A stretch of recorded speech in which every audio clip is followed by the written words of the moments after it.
So, the time has come for an update on the progress of our works. This is Chris in Canada. Say hello, Chris. Hello. And I'm in Britain, and I'm wearing headphones. I believe Chris is too, but I can't see him because we've been having a little bit of technical trouble. But so that we don't record each other's voices slightly delayed over Skype, we're both wearing headphones, which I think in the long term you will appreciate. Obviously, we look slightly strange, but I think we'll sound a lot better as a result. So, lots of people have been sending in questions about the forthcoming book that we've been working on. And we have overrun a bit. Thank you for noticing. But sorry about that, but we're trying to get it right. And it turns out it takes a little bit longer to do a graphic novel about the whole of the Second Punic War than even our original, not particularly pessimistic estimates. So so there we go. So, questions. All right. Do you want to pick one out, Chris? Sure. Right. Okay, right off the bat. Yes. Dominic asks, will Hannibal be portrayed as a protagonist or an antagonist? Go. Dominic, what a good question. There is... almost everyone, it seems, who studies Hannibal starts just admiring and liking the guy. And I did notice when I was looking through the questions, for instance, that one of them was, can you please make Hannibal win? No, not really. Not as in win the war, because he didn't. And we are sticking to we are sticking reasonably closely to the history. So no, we can't make Hannibal win. But there is that. I do share the temptation to make him win. And as for whether he's the antagonist, it's one of the big questions is, should we actually like him or not? We have Chris's character design for him, for instance, makes him look quite dynamic and handsome. And he strikes impressive poses. So physically, he's quite superhero-like and likeable. And I've made him intelligent and reasonably witty. And he's very competent. And he's very good at commanding armies and motivating men and so forth. So you think, wow, he's an all-round just terrific guy. But if we just make him a white-hatted superhero, then I don't think he really works. So he has to be some shades of grey. And one of the things that we're doing in the way we're telling the story is that almost everything we see of Hannibal is through a second-hand report. Someone is asked about a memory of Hannibal, and I remember the time when and we go into the memory. So we're almost always seeing Hannibal through the filter of someone's recollections. And I hope that gives us license to show him a little bit grey. And I hope the reader then is all the time aware that this is just somebody's version of him, and it's not necessarily the truth. And my telephone has just gone. Maybe it's another question. Some of the phone. Oh, they've given up. Excellent. My answering machine. I don't know if I'm going to edit this bit out, but there you go. It just shows you how real everything is on YouTube. Possibly something else can go wrong today. We've been struggling with the interweb for the last hour and a half. Right. It's a new Skype update. Okay, but anyway, it's time for you to pitch your oar in here. Is he a protagonist or an antagonist, Chris? I think like you said, your gut instinct is you want to go with the underdog. You want to go with kind of the Rome is always perceived as sort of this monolith thing, and so you want to go with the guy who's sort of the outsider coming in, and it's easy to side with that person. Also, he's got this sort of exotic kind of quality to him and all that. But at the same time, if you met this guy in the real world, you probably wouldn't like him. You probably would not want to hang out with this guy. If you were a young lady, you would not want to bring this guy home to your parents. That kind of thing. So he's probably a scary dude in the real world. He's certainly a military man. He was fighting campaigns from the age of 9, pretty much non-stop for until well into his 40s. That's pretty much all we know about him is the military side of him. He did spend an awful lot of time in southern Italy, towards the end of the campaign, not fighting constantly. And doing what? I mean, southern Italy's quite pleasant. Was he having a holiday in southern Italy? Is that one of the reasons he was able to persuade so many people to stay with him in southern Italy? Because they thought, well, it's quite nice, he will stay. Yeah. Yes. You talked about how Rome is this monolith. So Rome is like the Empire in Star Wars, and that makes Hannibal one of the rebels. So that makes him a good guy. But we mustn't forget that at the start of this war, Carthage was every bit as powerful as Rome. Carthage was the alternative Rome. Right. I guess it's the perception that we have of just because of Hollywood and everything else. We always perceive Rome to be this monolith thing. But yeah, like you said at the time, no, it was not an upstart group, but it wasn't what we eventually know it as. Yeah, this isn't Julius Caesar's imperial Rome. This is a republican city which has created an awful lot of vassal states like Capua around it, and is forcing these states to contribute. Half of the Roman armies in this period were actually allied states.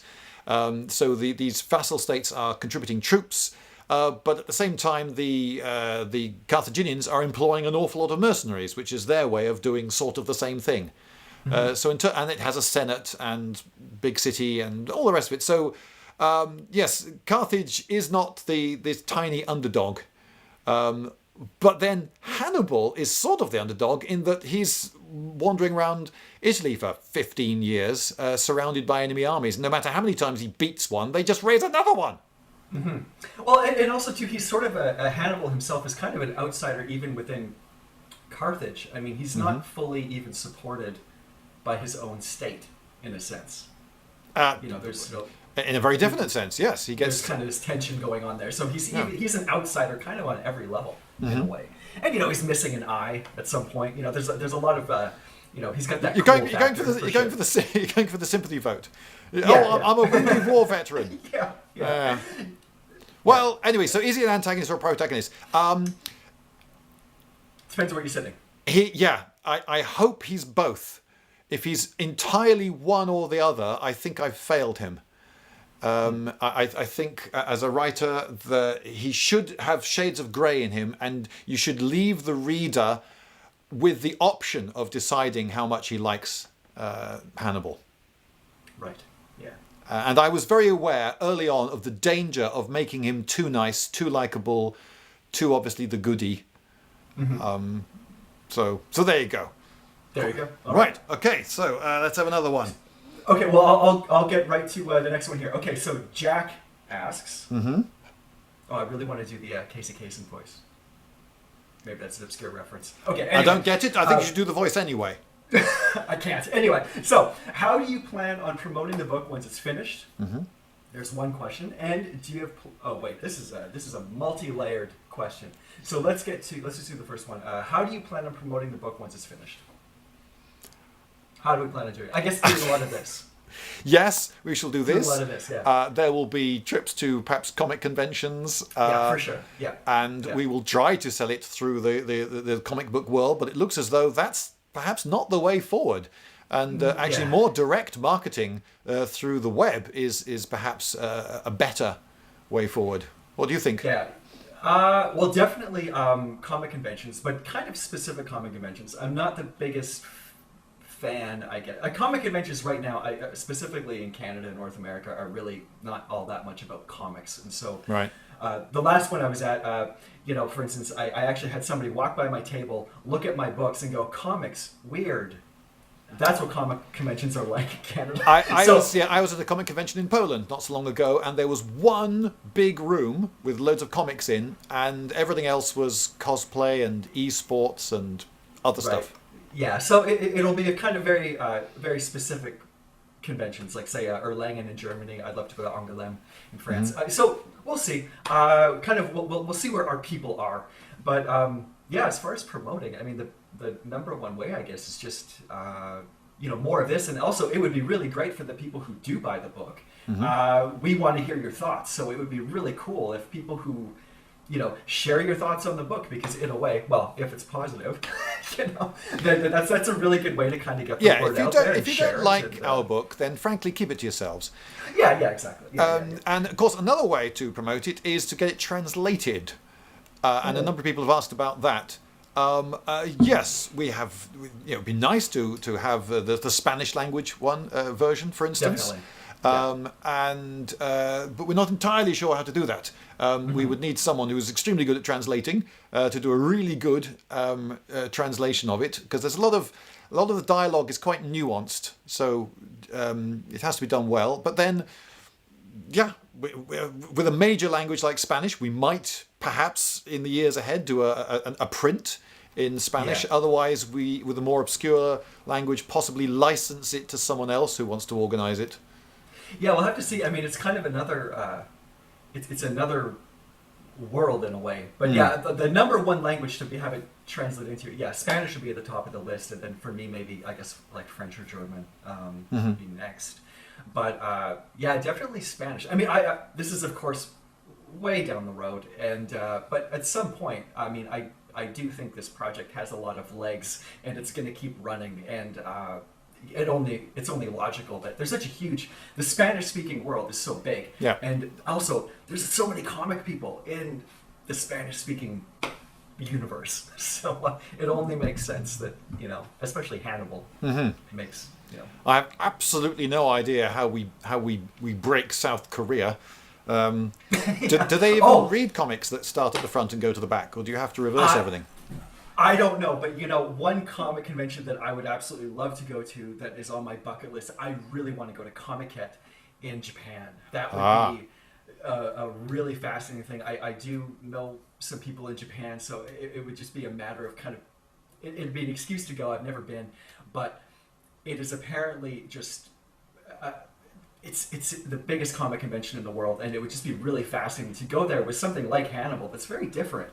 But I think it would be a really good experience, because also one of my favorite manga things right now is Vinland Saga, and that's like a Norse Viking thing that's manga, and so I think there's kind of a bit of crossover there. So anyway, Comic-Con be really cool. Okay, I've never been to Japan. Maybe I'll meet you there. Maybe I'll meet you we'll meet there for the first time, because something perhaps that not all the viewers of this video are aware of is that Chris and I have never actually met.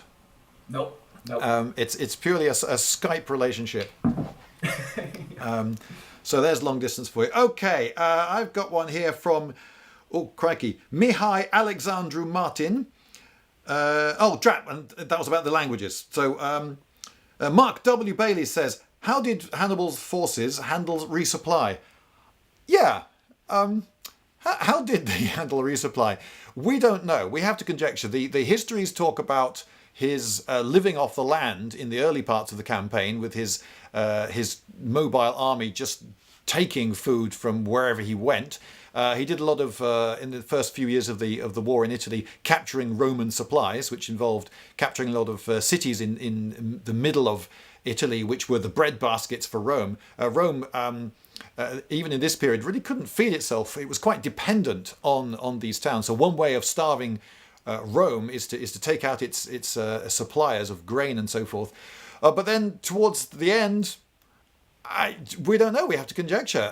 He's in the southern Italy for a very long time, and the historians just don't tell us.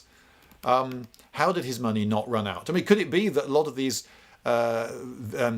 mercenaries were just standing by on call up?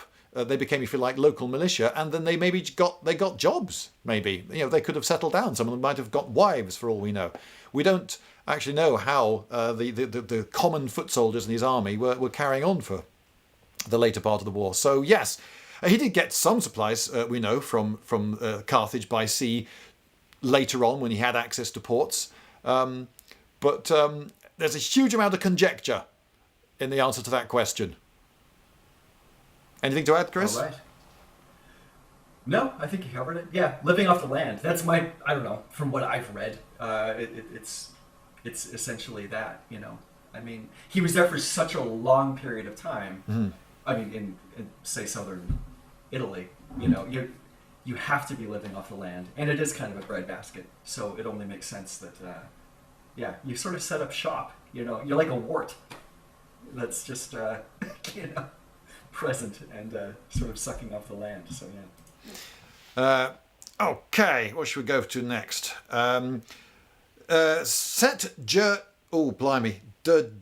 Joiki said, have you toned down the Britishness of the spoken lines? Yes. Oh. Yes, this has happened a few times. I've delivered a line and Chris has said, it's a bit British. And so I've ended up coming up with something a little bit more bland and international. But it's, I am British and there is a certain residual Britishness in the dialogue, I think. But I think the first one that Dave actually vetoed, that Chris vetoed was wangle. So someone said, do you think could you wangle that for us? And that became can you fix it for us? Which is, it's not as good, but what's a wangle? I mean, when I hear wangle, that's. Yeah, but if you're British, that was the perfect. That sort of person in that context would have said wang. Yeah. So I have a few times. Recently, I vetoed one of my own lines. Someone said, "It's a good job that," and I think that became "It's a good thing that." But in Britain, it's a good job that this happened. So a bit. Oh, here's a question. Will there be a bird's eye view of the troops? Asks Andrew. Yeah, there will. I know that. Will there, Chris? Will there really? There will be, yes, and there is. So yeah, there several times. Yeah, so there are definitely some bird's eye view of the troops and worm's eye views and all kinds of views. So there's some overhead sweeping shots. So there you go, questioner. Apparently, the answer is yes. I've wangled it in. Yeah. David Ap Thomas. After Carthage was sacked, the Romans ploughed the fields with salt, or did they? Doubt it.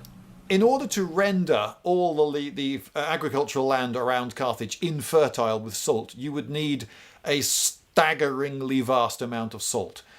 So the notion that they were actually able to render it all infertile is, I think, one that doesn't stand up to scrutiny. Besides, later on, they were farming there again. So no. But there was a ceremony where you ploughed salt in and priests went round and you sort of cursed the land. So I think the consensus amongst historians is that that's probably what happened, that they did a ritual going around the land and sprinkling salt perhaps around the edges and saying a few words in Latin that would that would curse it, saying to the gods, we really won this war and we want to rub it in. But there are also stories about Romans of the time being a bit worried about what they were doing to Carthage, because they were all, don't forget, fans of Homer, and they're all thinking that Troy was this great city, and then it got sacked and it ruined, and now Carthage was this great city and it got sacked and it got destroyed, and maybe we shouldn't be doing this. Maybe this is a bit of hubris and the gods won't like it, and we'll be calling down their anger on us, because who knows, one day, even though Rome is in the ascendant now, maybe we're setting ourselves up for a fall. Eek.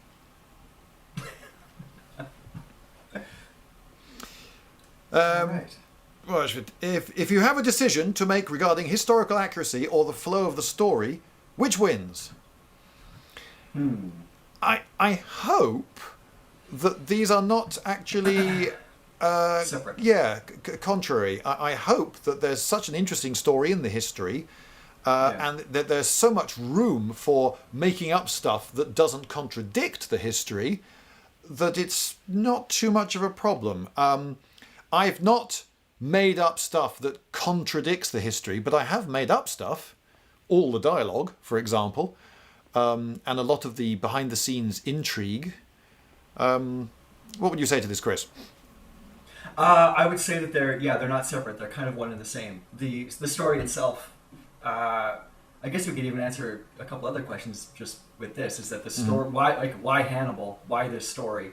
Is just because it is so interesting in itself. I mean, you just if you were to pitch it, you could pitch this whole thing in just a sentence, and it sounds fascinating and interesting. You have real world people that are just dense and interesting, and so you don't really need to stray, and you don't need to reach very far to find stuff that makes for a good story, because it's loaded with it. And not only just within Hannibal and Scipio and kind of the geopolitics of that area, but also just all the surrounding people too, because all the people around these people are also just fascinating. And there's so many, and there's endless threads and subplots and roads that you can go down with people that are just, really interesting. And so yeah, it's not a hard reach to find a good momentum to keep the story going forward, because you can just say, oh well, there's all of these incredibly interesting people all over the place, and you can just grab them and kind of build on them. And you might have to not bend history, but you can fill in the blanks, I guess. Yeah, I'm more filling in the blanks, I think. But as far as a dramatist goes, though, it's not what the people did, it's how they were feeling while they did it. You've got to... Which is... Yeah? Sorry. As a dramatist, I feel that what I've got to do is get that across so that there's some emotion invested in these characters.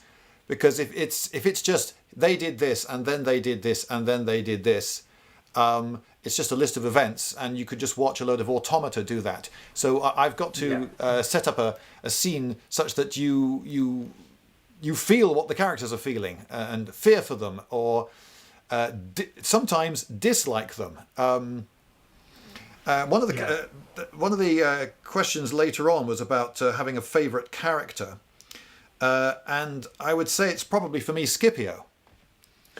And one of the things that I was very happy about is that Chris had been drawing him for quite some while before. In one of his emails, he said to me, "I like this guy." Because he's not likable at first, is he? No, yeah, he's not. And I think it's that ingrained thing where with protagonist, antagonist, you automatically think that Scipio is, he's the antagonist. So you're kind of like, you don't want to like this guy, or you want him to be the kind of guy that you love to hate. But he's neither of those things. He's a person. He's complicated, and I think fundamentally the story itself. Yeah, it's of course there's these gigantic battles, but fundamentally that's not particularly interesting. What's much more interesting are just people. Mm-hmm. People are interesting, and so it's fundamentally character driven because it's about people, and therefore you can kind of project yourself onto them in a weird way and relate to them because they're human beings who are full of faults, and it's far more interesting in that way. And yeah, Scipio, I didn't think. I mean, Scipio to me has always been the mirror of Hannibal. They're kind of two sides of the same coin, and there's such great parallels between them. But yeah, I find myself. I mean, yeah, Hannibal's interesting. Yeah. He's kind of the cover guy, but I do think that Scipio, in a way, is I don't know. He's also a really cool character. There's a big difference between Scipio and Hannibal in the way we're telling the story, in that Scipio is not seen through the filter of others. Mm-hmm. We see him as he actually is, at least as he is presented in our version of the story. Right. And so at first you're free to dislike him, but then if you're going to be spending a lot of time in someone's company because you're reading a book about him, if you just don't like him, then you're not having much fun reading the story. So he has to be likable on some level. And as you get to know him better, you start to sympathize with him perhaps and realize what his aims really are. And then he becomes alive in your head. And then I hope a more interesting and entertaining character as a result. Yeah, and one of the things that I really love about working on this project is that the way that the process works is that, I mean, I have a broad brush understanding, obviously, of the story and everything else, but it's really great, and I'm so impressed with the script because Lloyd will introduce a character, and it will be somebody who should just be a throwaway. like a background throwaway character. But within just a few pages, you're like, oh, I really like this guy. Ah, and then he's dead.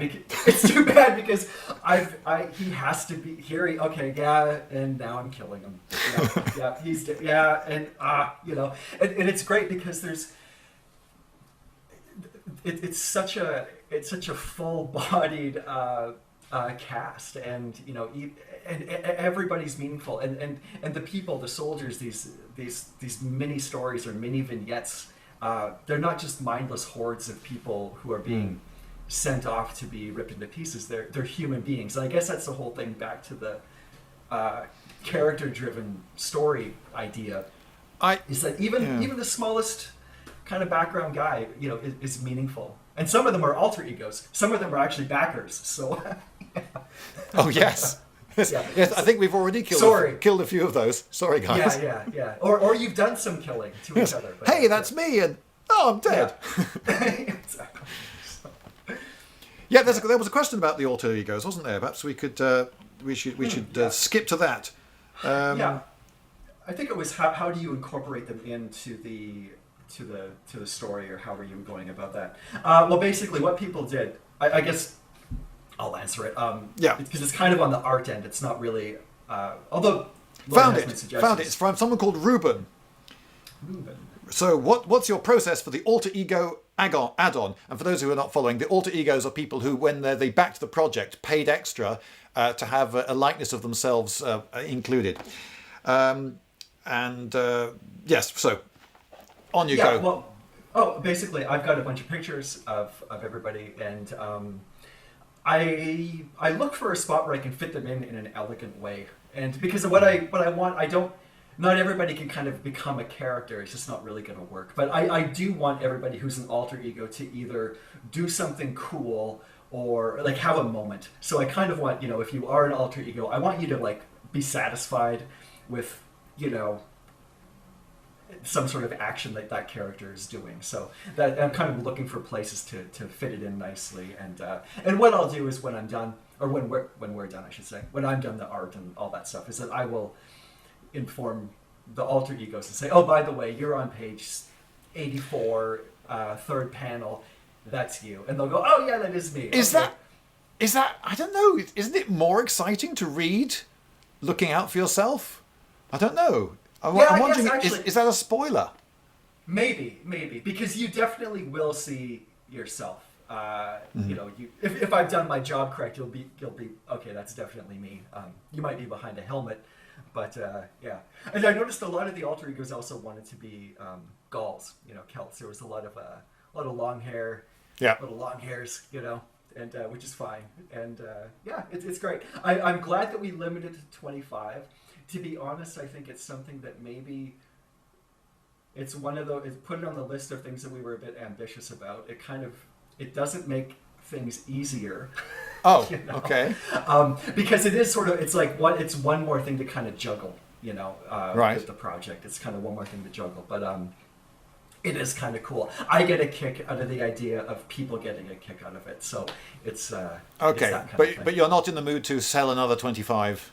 Alter egos. No. Okay. Yeah, no. So sorry, everyone else. Looks like you've missed the boat. Sorry. Yeah. But some people have actually become characters. There are some people who are, like Batman. They're a character we call Batman.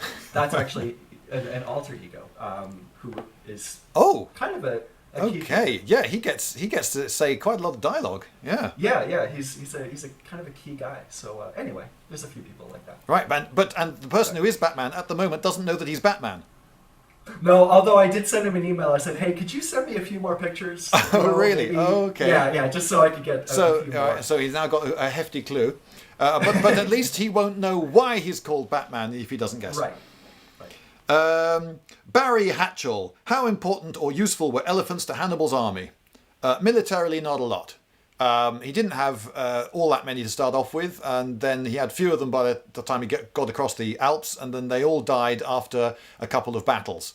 And then for most of the rest of the war, he didn't have any. He did get reinforcements later on, so there were a few battles later on, but they didn't do a huge amount. The Romans had worked out ways to deal with them, but they were a a sort of a throwback to the Hellenistic, because Alexander the Great essentially, after invading India, he introduced them to the Greek world, and they became a symbol of a big, powerful nation has elephants, and of course they're incredibly expensive troops to maintain. So they were a status symbol, but militarily, no, they weren't really all that.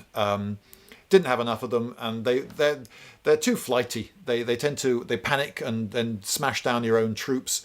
By the time the Battle of the Metaurus comes around, Hasdrubal is issuing his mahouts with hammers and chisels, so that if things look as though they're going wrong, rather than end up trampling your own side, you just hammer a dirty great big chisel through the spinal cord of your elephant to end things quickly and cut the losses.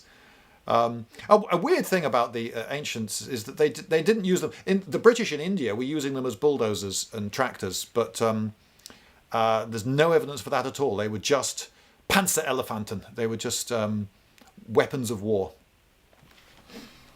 So I have another question for you. Okay. Mr. Puerto asks, what's the most interesting fact about the Punicords you've learned through research? Oh. And is there anything that surprised you?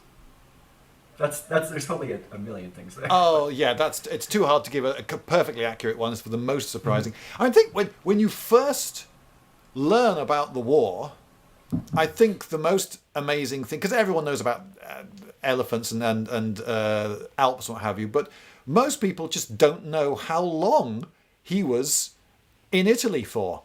He was in Italy for something like 15 years, and that is a staggering fact. How can you, in the enemy's back garden, wander around for 15 years and never get caught? Even though most of Italy is still loyal to Rome, and the Romans are tremendously powerful and keep putting armies and more armies in the field, and they're all trying to hunt you down. How the hell can you get away with that for 15 years?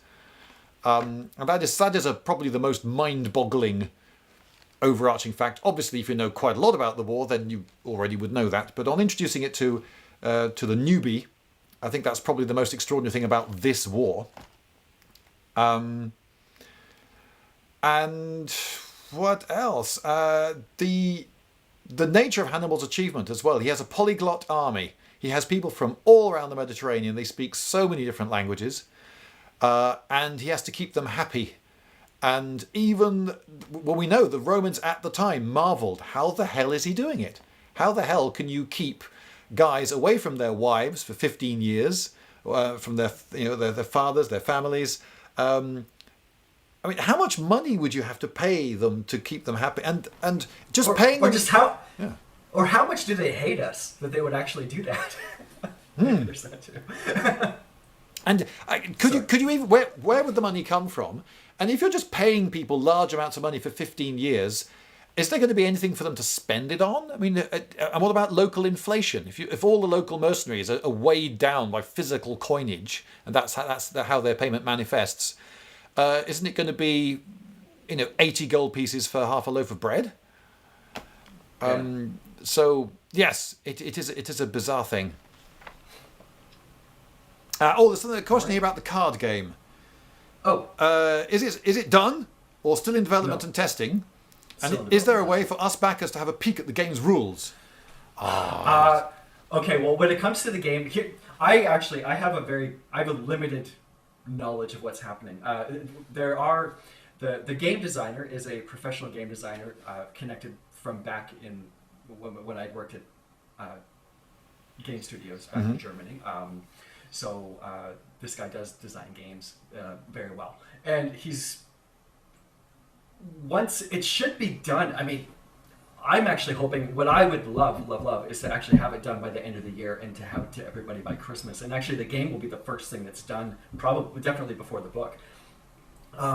So the type, one of the other questions I think I saw was, what type of game is it? And I guess the best way to describe it from where it is at the moment, because it's still in development, is that it's sort of a support-based game. There's several decks, and it's not a deck building game. It's an army building game where your units support each other and you build up your army and then you engage with the other player. Right now it's kind of set for 2 players.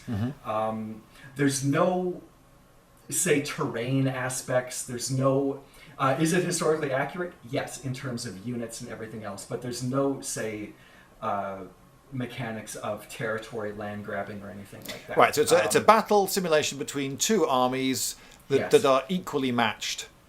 Yes, yeah, because they kind of are, and it's also, everything is contained within these decks. So it's probably 3 decks of 50 cards, and there's no build. Yeah, so it's gonna be. That's news to me, viewers. What? Sorry. That's news to me, viewers.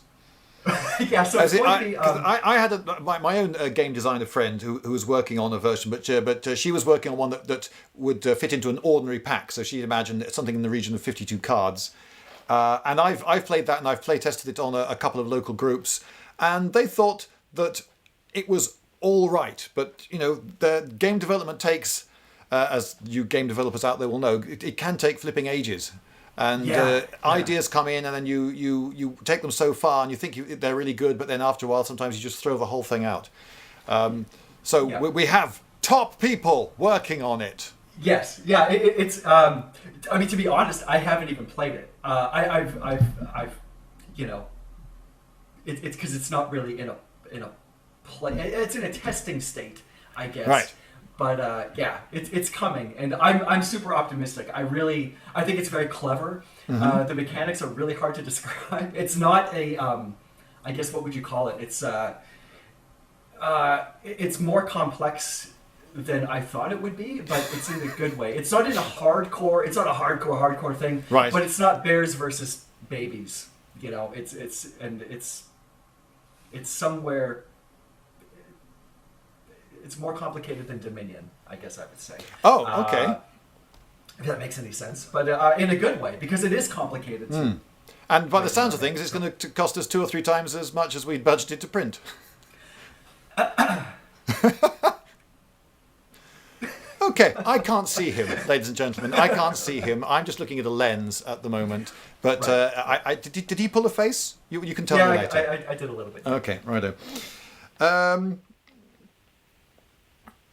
Usually in documentaries, the Hannibal campaign in Italy, says Ion Milescu, is told from the Carthaginian army's perspective, but considering the title and the 17-page preview, it looks as though you guys are going for a cat-and-mouse type of story, where we, as a reader, have no idea about Hannibal's location, same as the Romans in that regard. Is my hunch somewhat true, or is there going to be a shared perspective between the 2 parties? Yes. Okay, so next question. All right, more detail. Yes, it is a bit cat and mouse, but it's cat and mouse sort of after the fact. It's largely after the war, people trying to work out what just happened. Why did he really do that? Who was behind that? How did he manage to do that? What was happening when we were doing that? So it's a sort of investigative story. And it's told, I would say, if anyone has the main perspective, it's Scipio. But even Scipio is getting accounts from other people told to him. So he's trying to find out about this guy, his sort of nemesis. He considers himself to be Hannibal's nemesis. But then, so whose nemesis exactly was I? What? How did he? You can imagine that there's a level of satisfaction that he wants to get from finding out exactly what was going on. He has achieved this amazing thing. He's now Scipio Africanus. He's beaten Rome's greatest enemy. But privately, though you may be celebrated in triumphs and so forth, privately he might be thinking, what actually did? Because I don't actually know exactly what I did. Wow. What was Hannibal up to? What were Hannibal's objectives, even? Which is one of the biggest questions that modern historians ask. What was Hannibal's objective? Was he trying to... Chris, was he trying to take Rome? Obviously not. I would say obviously not. Mm-hmm. I think... Yeah, I don't know. It's kind of a mystery. You would think that if he was trying to, he would have, because he did have an opportunity to. And you do everything correctly. You do all this, you know, you get up to the edge and then you pull back. That's what it seems like to me. So why would you pull back? You know, that doesn't make any sense. So what were the motivations? Yeah. What happened? What happened to make him do that? Well, I definitely agree with the military assessment that after Cannae, he was not in a position to take Rome. Mm-hmm. He's just fought several battles on the trot. His army's been bashed and bashed and bashed. And up until Cannae, no one has come over to his side. Yes, the Gauls in the north of Italy, in Cisalpine Gaul, they were fighting alongside him, but none of the vassal states, none of the Italian city-states had sided with him. And that was his opportunity to start persuading people that hey, do you know what?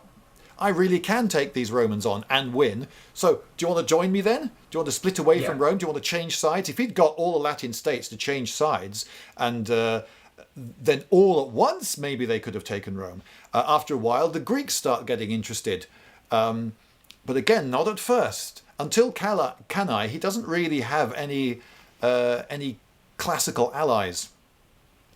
So if he had marched on Rome at that point, he would have then lost his main strength, which is his mobility. He would have been camped outside Rome, and the other Roman armies that were still out there, still in the field, there were a few field armies even in Italy at the time, even after Cannae, they could have just shown up behind him. And then what would he have done? That would have been the end. He needed allies. Although, another problem is that as people came over to him, they then expected him to protect them from the Romans. So rather than gaining armies that were then actively taking on the Romans, it seems that he was gaining dependence. Right, yeah. Mm-hmm. Right, alter egos. Can you envision, asks Graham Culverson, any kind of vaguely realistic alternative scenario where Carthage and Rome might have gotten along and continued to develop in parallel to one another, rather than resorting to a war of annihilation? Is there no believable way that this could have happened? That's a huge what if. It does seem that if Rome wanted to increase in power, and definitely seems to be the case, then she was going to end up coming into conflict with Carthage at some point. And the Barkids were a very warlike lot. They were a family of high-ranking, very rich military types who made themselves rich by conquering lands and taking over silver mines and dominating trade and so forth. So,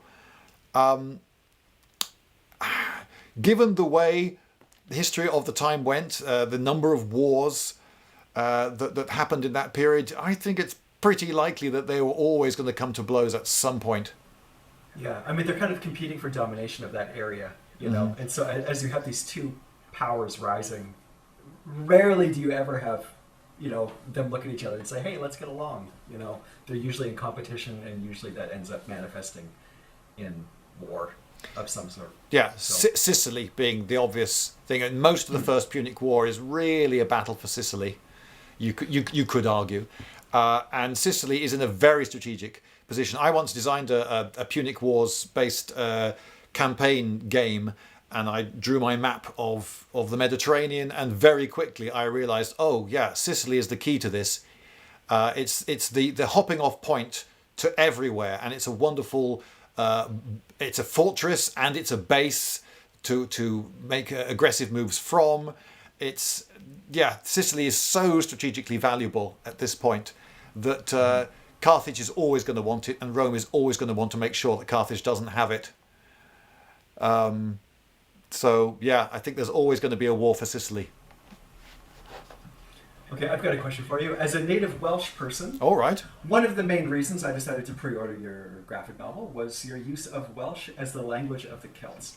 My question is, why did you choose Welsh? Why did you choose Welsh? Do you have someone helping you with your translation? Not Google Translate. Right. How much Welsh is there in your book? Right. The Welsh that you saw in that preview came out of the mouth of one of the Gauls, and I was just we were putting together our preview, and I needed some what would to almost everyone be gobbledygook coming out of the mouth of one of the characters.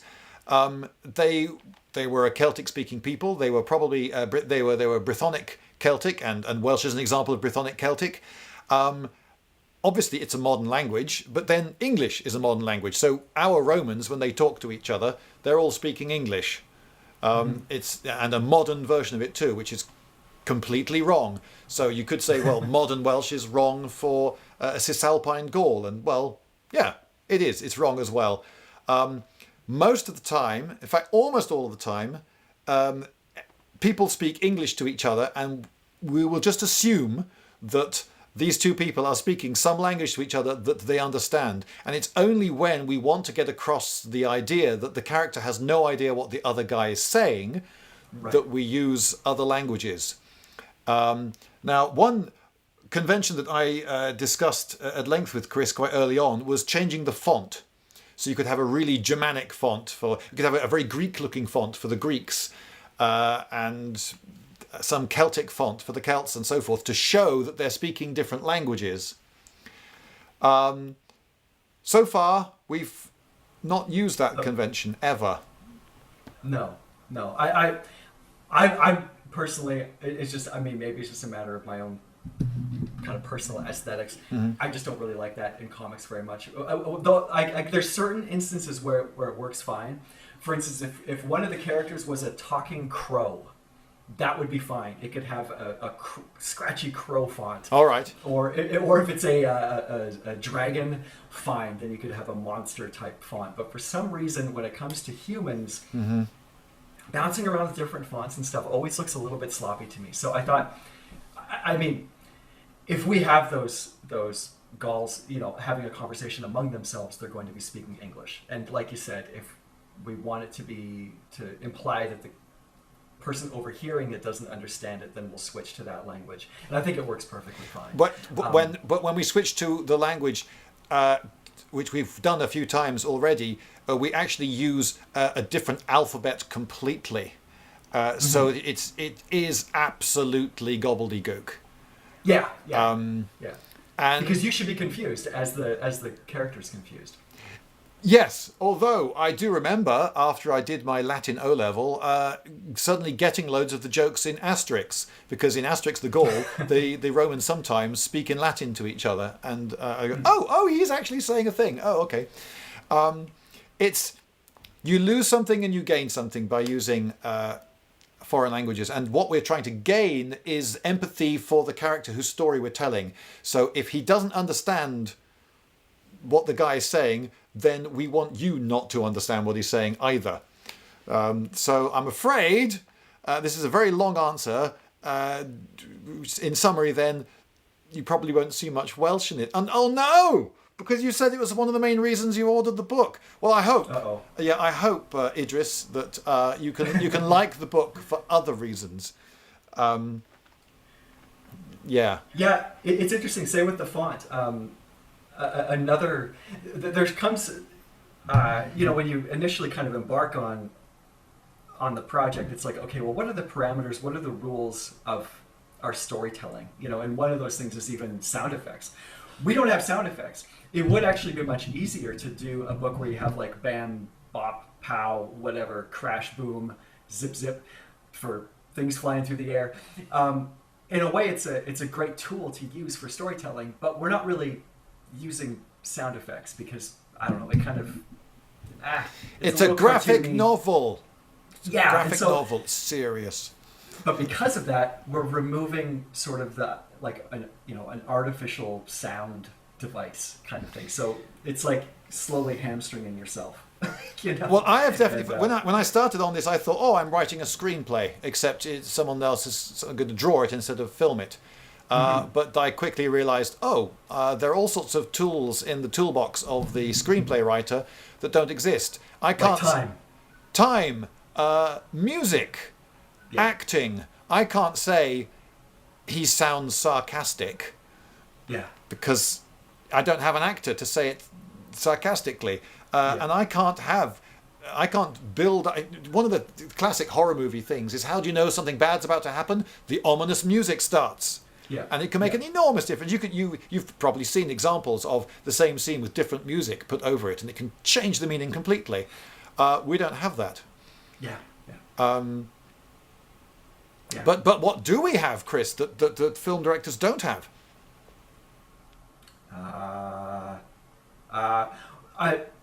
I would say it's time. Well, I like, because there's no, in a film, you're moved, like the viewer is not in control of what's happening. They're being kind of pushed along sort of a timeline. Mm-hmm. And in comics, it's that, like, how long you linger on a panel is up to the reader. And so there's something, I think, interesting about that, because the progression of time can go fast or slow depending on who's reading it. And I don't know, there's something about that that's really interesting. But we do have page turns. But true, but you also guide them, though, don't you? I mean, the size of a picture is to some degree a guide for how long to spend looking at this. Yeah, and even page turns as well, because page turns also act as almost like a cut in a movie, you know, because you're getting sort of a hard cut as you turn the page and then you see something different, you know. Whereas when you instinctively look at a page, you can kind of see the whole thing out of the corner of the eye, maybe. So, yeah, it's in a way it's very similar to film, because I mean I do storyboards, and when I lay out a page, it's very much it's storyboarding essentially. Yeah. And it's all, you know, I think of screen direction and staging and camera axes and all this stuff. It's the exact same language, and so it's very similar. But you're pulling away, you know, these other aspects too. So yeah, but you're gaining comics. I don't know. It's a very unique thing. It's a very individualized kind of thing. Well, we can cast anyone we like. And we can have as many actors as we like. Yeah. And we can have as many locations as we like. Right. And we can be incredibly cruel to animals. Yeah, and I guess that's the thing too, is the one thing that we do have is an unlimited budget and that's why, you know, you can do these like larger sweeping shots, you can, you know, do all kinds of crazy stuff that you could never really do, you know, except with crazy CG, I guess. But you kind of have an unlimited potential for just whatever you want to do.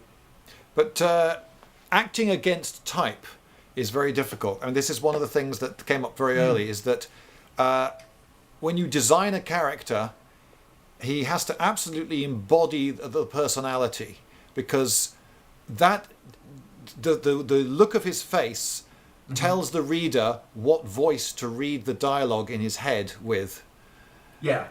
So it's extremely difficult to, if you've got someone incredibly brutish looking, huge and covered in scars and what have you, you can't make him say gentle things very easily. Yeah. Like, nobody knows this, but Hannibal, through this whole comic, he's speaking in the voice of, it's like a prepubescent boy, and his voice is cracking all the time. So, right. Just as you're reading, just imagine that, and then his entire. Okay, send in the Numidians. Yeah. Do Romans carry one peeler or two in your novel? Says a worried Germanic tribesman. Well, Polybius does talk about two in this period, so we do actually have a literary reference which gives us an excuse to give these guys two. So if we want to put two, we can. But sometimes we might put one. Yeah. So here and there. Yeah. Okay. Can you elaborate a bit on how you work together? How do you decide how many pages are used for battle history? Asks Ted Twayel. Tveisel. Wow, that's one hell of a surname you got there. How do you interact? Does Nicholas design the script and conversations, and Chris subsequently makes the corresponding graphic? Yeah, I write the script. I send it to him. We may have a little bit of back and forth with ideas about how it should be done. He then draws me roughs. I look at the roughs, get confused, ask some questions. He clarifies, and then he colours them in. basically. Yeah. Yeah, it goes from script. 100% of the fundamentally it's Lloyd's script, and I try and take that, and yeah, your script is so dense. I don't know, people who know. Okay, say if you're a comic book junkie, you may know about Alan Moore, the guy who Swamp Thing, From Hell, Watchmen. The Watchmen, yeah. Yeah, Alan Moore is known. The Ballad of Halo Jones. There you go. Sorry, I had to get that in, but that's terrific. His scripts, if you've ever seen them, are, especially the stuff for From Hell, are almost hilariously dense. They're so loaded with material. So he will write just pages and pages and pages of stuff of just incredible detail, and it would be so difficult to kind of dig through that and be like, okay, but what am I actually drawing here?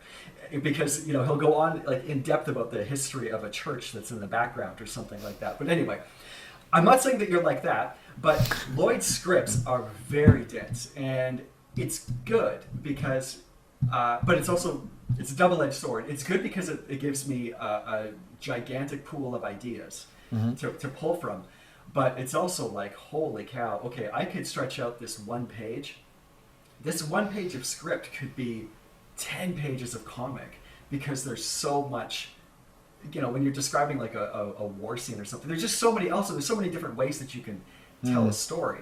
So when I get the script, a big part of the job is actually just reading it and then focusing on, okay, what do I need to, I don't think of myself and what I want to draw. I think about the reader and what the reader needs to see in order to move the story along, so that they can follow the momentum of the story. So what does the reader need?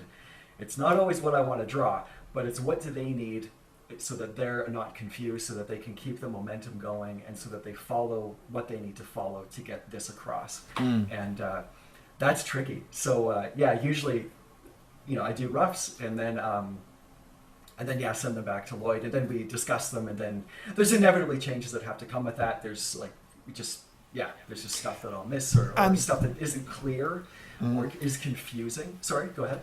Well, it's a painful. Every time we put in a bit of space, for instance, recently one of the pages you drew, which was very nice, was a guy not saying anything, just wandering along for a bit. And that was most of a page. He's just wandering across a battlefield. Nothing much is happening.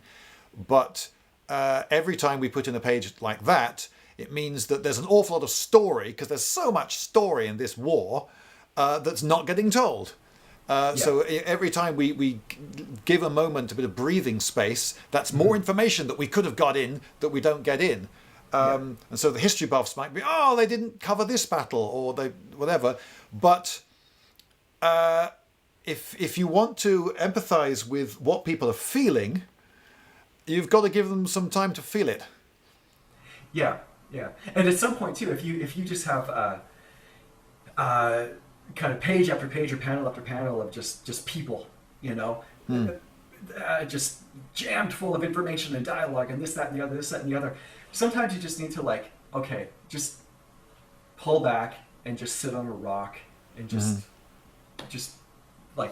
take it down. And that in a way can be heavier, quiet, sometimes less is more, and just having these quiet moments are important, for the reader, because of pacing and slowing down, but also just intimacy with the character. And then I do edits on the layouts, and then I go ahead and I do kind of final pencils, and then inks, and then color, and then the lettering is the final stage, but the lettering isn't really going to be officially 100% finalized until the entire project's done, because there's definitely going to be a little noodling here and there as we revisit it. It's happened a couple of times that on going back to a page and reading it with a bit of distance, one of us will notice, actually, this bit here is not very clear, because it's not obvious who that character is or why he did that. So we might add a little speech bubble just to make that clearer, or maybe just change a word. There was, for instance, a line which unfortunately I really liked the line, where someone is referred to by their rank rather than the relation to the speaker. But we needed to know that it was the guy's father, so we had to say "my father," and it did make it a lot clearer, I think. So you're just changing the odd word. And we even, that was when you said, let's bring up more Wilites, didn't you, at one point? Rather than send the Wilites to the front, but hang on, the Wilites look as though they're already at the front. Oh, yeah, okay. All right, send more Wilites to the front. There we go, that's fixed that.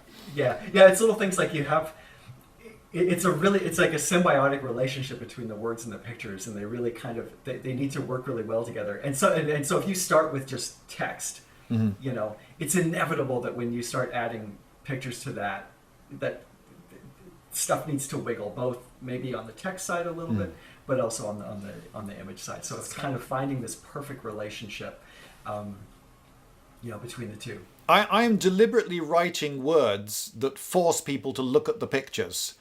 Because if I write a story that makes sense just if you read the words, then why would anyone look at the pictures? In fact, why are we even doing a graphic novel? Yeah, exactly. So I genuinely hope that the words that are printed on the page make no sense on their own. Right.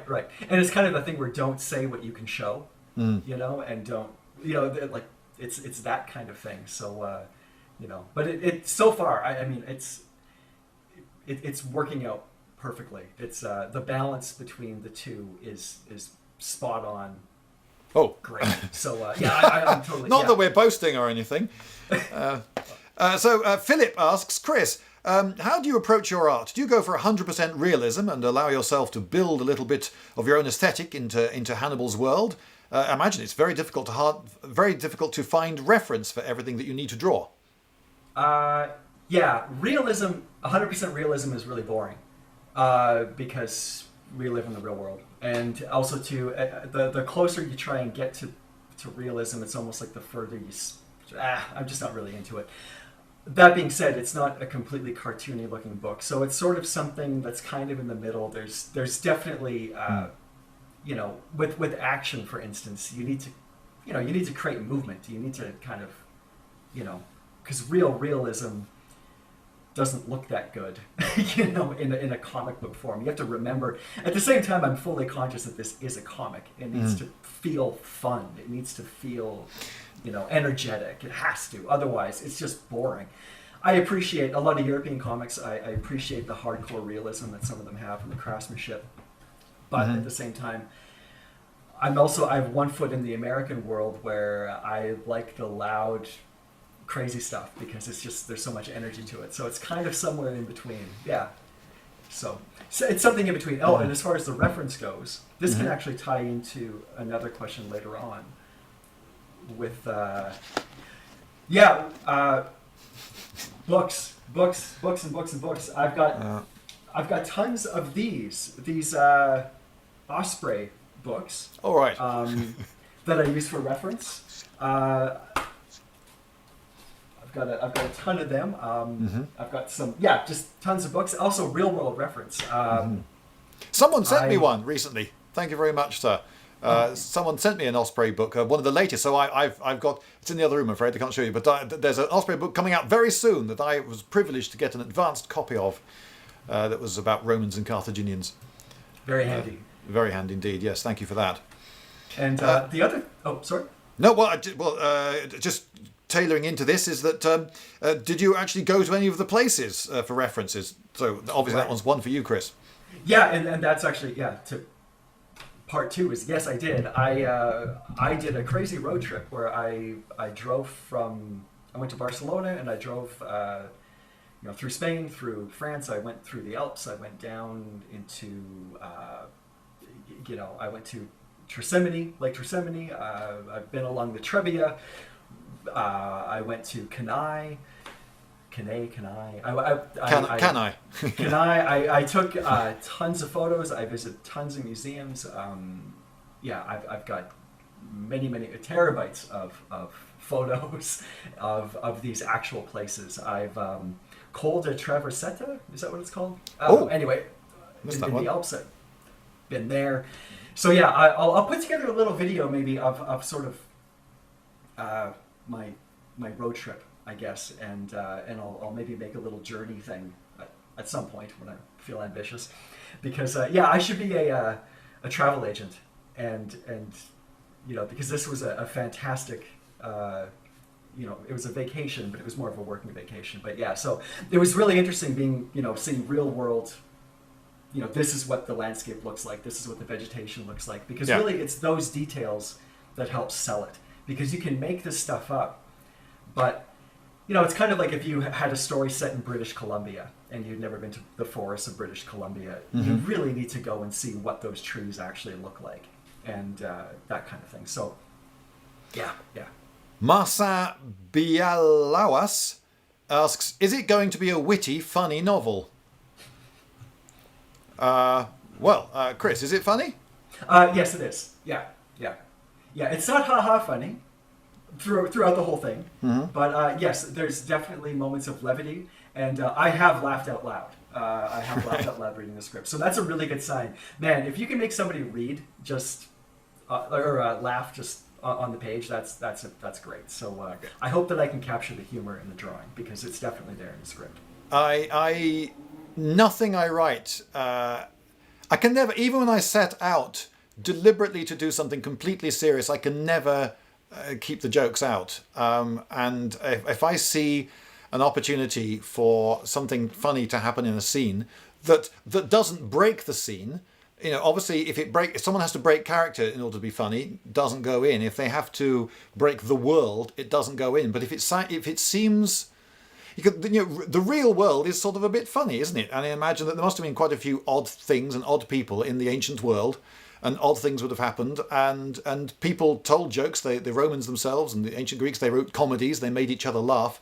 So there would have been humour at the time. And so yes, I have put in funny stuff, but the purpose of a scene is never to be funny, and the humor, I hope, tells you something useful about a character or what someone's feeling, or a misunderstanding. Yeah. I mean, it would be a very bleak story without any humor, you know, when you think about it. There's a lot of it's very dark. There's a lot of violence and everything else, so you have to have that nice balance of a well-rounded, you know. So there you go. So there are some jokes in, and there are brutal characters. I hope you like them. And it's going to be some while before we finish. Yes, and partly I believe, Chris, maybe you want to add a little bit of detail here. This is to do with you're not using quite your normal drawing technique and style. Is that true? Yeah, I kind of bit off more than I could chew. First off, one thing that I guess, you know, why is it so late? We'll essentially just tackle that. The density of the project is crazy, and by that I mean you have scene after scene after scene. You have pages where on your average page you've got 25 characters. You know, and if you just if you open up any comic book and you just flip through and you just count how many figures are on a page, you go 1, 2, 3, okay, 6. No, that's just one panel. The book itself that we're doing is oversized as well. It's not generic comic size. It is. I'm looking for an example. All right. It's oversized, and if you just give me a moment, I will show you an example. So, 1 second. I don't know whether I should be talking at this point to cover the gap, because I can't see him. Yes, it's inevitable with a story like this that you're going to have an awful lot of characters. There are an awful lot of crowd scenes, and comic book artists hate drawing crowd scenes. But every now and then I do in the script actually insist that we need a frame that really does have a very large number of people in it, because sometimes you've just got to show it. Yeah, and then on top of that you have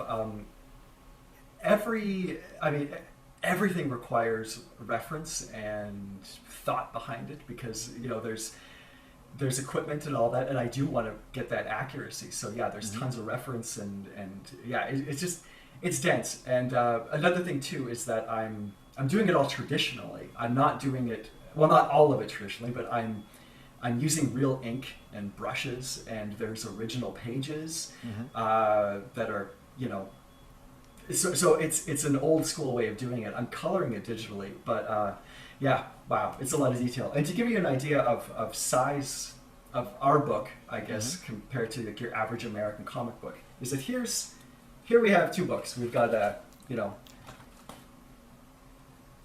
oh, okay. So you've got your standard American book, and you can see the size difference here. So this is generic American comic size. This oversized hardcover guy behind it, this is going to be the size of our book, except it's going to be much thicker. So that's more real estate. So that's more work. You can see, I mean, you can just imagine how big and beautiful and awesome it's going to be. So it's just a beast. So yeah, it's taking a lot longer. And yeah, as far as like, oh, could you just get some help with it? I do have a little bit of help with it, with one stage of the coloring, doing kind of the color flats. But really, that's the only stuff that I can kind of, you know, farm out is just the coloring flats, like, which is just this sort of kind of paint by number stage. But I still have to go in and do it. So yeah. Yeah, and I find that I mean, with anyone writing a drama, it goes through so many iterations, and this is such a difficult story to tell. And this would be, wouldn't it? This would be the very first graphic novel I ever have a go at. Is possibly the most difficult story to tell in the world ever, and one thing that I spend a lot of time trying to work out is what not to put in. It's what I don't say. Which battles I'm just going to skip. Which entire characters we're never going to meet. We never meet General Flaminius, for instance. Well, he's a consul. Who's one of the major characters. But I just decided there are so many characters we have to meet and get to know. And he's just going to be another Roman guy, and we can sort of say everything we need to know about him through others, and he's going to die anyway, so let's just not meet him. Yeah. So that was a major decision. And there are some really large chunks of the war we're never going to see, but we just don't have time. It's this unfortunate bit of editing because you have to kind of be ruthless in a way with, okay, does it move the story along? Even if you love it, it's just does it contribute to the whole? If not, scrap it, you know, and keep moving. So yeah, I'm imagining the editing process. Yeah, just what to put in, what not to put in, where to steer the ship is tough. It's the same thing with like reading the script and trying to, okay, what do I portray here in any particular scene? It's tough because some stuff, you know, gets left aside, unfortunately. So yeah, I wrote a scene of a load of Romans climbing out of the river Trebia, freezing cold, and I thought it was a really nice scene, and if I were an actor playing a Roman, I would have loved to have acted that scene, but I just decided we don't need this scene. We can just cut to they've got out of the river somehow. Get to the next thing. So yes, I keep chopping stuff out. Even after deciding that I do need to put it in, I still take stuff out. But ultimately, it will streamline the project, and I'm hoping this is going to be good. So, thank you so much for backing the project, those of you who have. If you haven't, you know there is still time. You could go to www.insearchofhannibal.com. Yep. And you could pre-order for you and all your family. So I think we should round it up pretty soon. This has been a fairly long video. Yeah. We've covered a fair amount of ground. I think so. Yeah. I think we did a pretty good job. I don't know. Yeah. I do hope we didn't come across as too smug. So yes, we're late. Sorry. Yeah. And a big thank you to everybody. I mean, I have the best job in the world right now working on this. So thank you very much for you know allowing me to do it, and I'm working on it. It's tough. It ain't easy. Oh, actually, yeah. Sorry, I just thought another question, but I just realised that it was just opening up another can of worms, which itself was probably full of cans because a lot of worms carry around a can. So smaller worms inside. Yeah. Exactly. It's just enfolding universe of worms. Yeah. Right. All right. Okay, everyone. Okay. Thank you. Thank you so much, and goodbye. Bye-bye.